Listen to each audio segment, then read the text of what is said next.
ओम शांति। आज 18 अगस्त 2021। आज शिव बाबा जो ज्ञान का सागर है वो हमको शिक्षा दे रहे हैं। बच्चे, परचिंतन छोड़ अपना कल्याण करो। तुम्हें सोने जैसा बनकर औरों को रास्ता बताना है। जो बच्चे अशरीरपन का अभ्यास करते हैं उनकी मुख्य निशानी क्या होगी? माया किस बात पर विघ्न डालती है जिस पर तुम्हें बहुत बहुत खबरदार रहना है। फिर बाबा ने कहा, तुम्हारा स्टूडेंट लाइफ पवित्र लाइफ है। इस लाइफ में बहुतों का कल्याण करना है। फिर बाबा ने कहा, उपराम स्थिति में किन बच्चे रह सकते हैं? अपने स्वभाव को कैसे बनाओ तो हर कदम में सफलता समाई हुई है। तो बाबा ने कहा, मीठे बच्चे, परचिंतन छोड़ अपना कल्याण करो। तुम सोने जैसा बनकर औरों को भी रास्ता बताओ। दूसरों के चिंतन में जाओ ही नहीं, तुम सोने जैसा बन जाओ और औरों को फिर रास्ता बताओ। सतो प्रधान बनने का एक ही उपाय है, पावन बनने बिगर मुक्ति धाम जा ही नहीं सकते। उपाय एक ही है, अंतमति सौगति हो जाएगी। झरमुई झगमुई छोड़ दो, नहीं तो अपना ही नुकसान करेंगे। बाप कोई श्राप नहीं देते हैं, श्रीमत पर नहीं चलते तो आप ही श्रापित हो जाते हो। तो बाबा ने कहा, तुम्हारा स्टूडेंट लाइफ पवित्र लाइफ है। बुद्धि भी फ्रेश रहती है, इसलिए तुम्हें भीष्म पितामह जैसा बनना है। बाल ब्रह्मचारी रहना बहुत अच्छा है, इसमें ताकत रहती है। दूसरों कोई भी याद नहीं आता है। बाकी हिम्मत है तो करके देखो, परंतु मेहनत है ना। इस पवित्र मार्ग में ज्ञान की पूरी पराकाष्ठा चाहिए। तुम्हें आत्म अभिमानी बनने की बहुत मेहनत करनी है, क्योंकि माया नाक से एकदम पकड़ लेती है। ऐसे गिरने वालों को चोट बहुत लगते हैं, टाइम लग जाते हैं। बड़े ते बड़ी चोट है काम विकार की, इसलिए कहा जाता है काम महाशत्रु है। यही पतित बनाता है। झगड़ा होता ही है विकार पर, विकार के लिए नहीं छोड़ेंगे तो जरूर कहेंगे इससे तो बर्तन साफ करे ब अच्छा है। तो बाबा ने कहा, पवित्रता के लिए कुछ भी तुम त्याग कर सकते हो। झाड़ू पोछा लगाएंगे परंतु पवित्र रहेंगे, इसमें ही मेहनत है।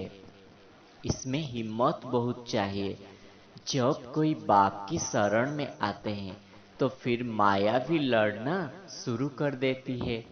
5 विकारों की बीमारी है ना, आधा कल्प की बीमारी है तो उथल खाती है।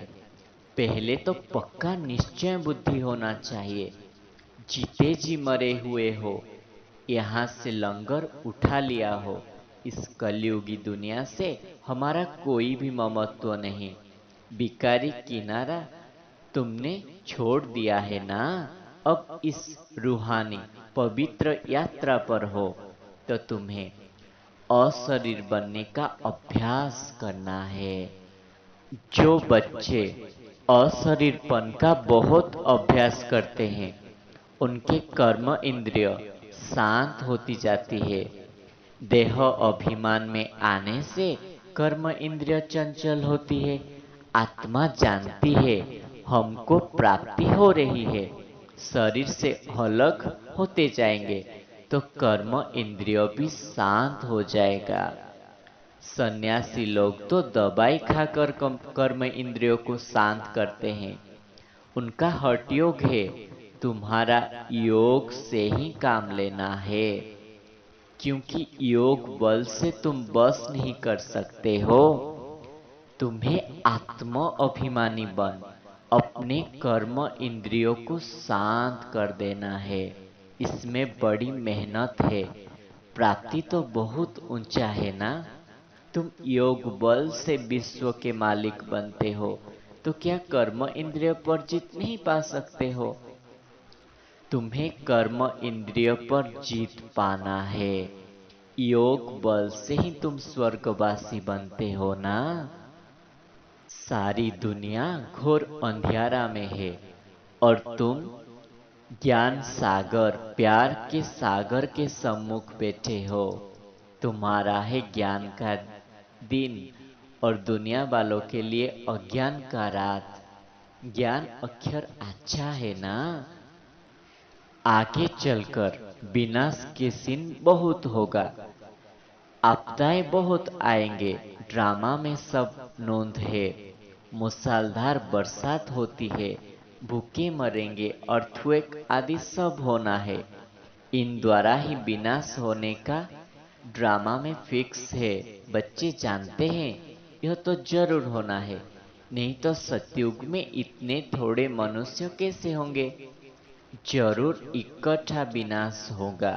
बच्चे अच्छी रीति जानते हैं यह सब कपड़े धोए जाएंगे। कपड़े माना आत्माओं को योग बल से धोना है। इस समय पांच तत्व तमो प्रधान है ना, तो शरीर भी ऐसा बन गया है।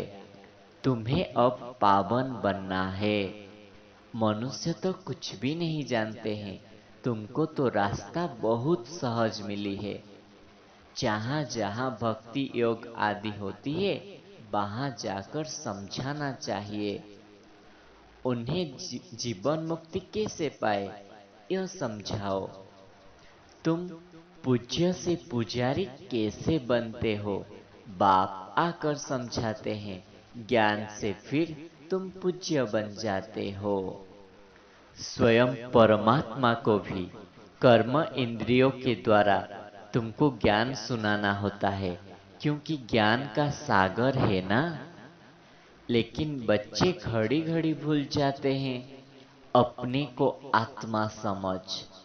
भाई भाई के स्मृति रखनी है। देह अभिमान छूटता जाता है। जब अशरीरपन का अभ्यास करते हो तो नाम रूप का नशा खत्म हो जाता है, दूसरों की याद ही नहीं आती है। शिव बाबा जब आते हैं बच्चों के लिए सौगात ले आते हैं, भक्ति का फल देते हैं। तुम्हें स्वर्ग में अथाह सुख रहता है।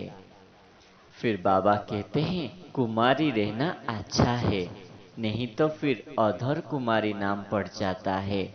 युगल भी क्यों बने, इसमें भी नाम रूप का नशा चढ़ता है, यह भी मूर्खता है। युगल बनने के बाद पवित्र रहने के लिए बड़ी अच्छी हिम्मत चाहिए। बहुत है जो हिम्मत रखते हैं, परंतु आग की आंच आ जाती है ना, तो खेल खलास हो जाता है। इसलिए कुमारी रहना, विकार से मुक्त रहना बहुत अच्छा है। फिर वरदाता बाप हम बच्चों को वरदान दे रहे हैं, सदा उपराम भव। मेहमान की वृत्ति द्वारा प्रवृत्ति को श्रेष्ठ, स्टेज को ऊंचा बनाओ। जो स्वयं को मेहमान समझकर चलते हैं, वे अपने देह रूपी मकान से भी निर्मोही हो जाते हैं। मेहमान का अपना कुछ नहीं होता है। कार्य में सब वस्तु लगाएंगे, लेकिन अपनेपन का भाव नहीं होगा। वे सब साधनों को अपनाते हुए भी जितना न्यारे उतना बाप के प्यारे बनते हैं।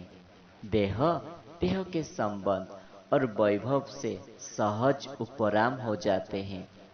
जितना मेहमानपन की वृत्ति रहती है, उतनी प्रवृत्ति श्रेष्ठ, स्टेज ऊंची रहती है।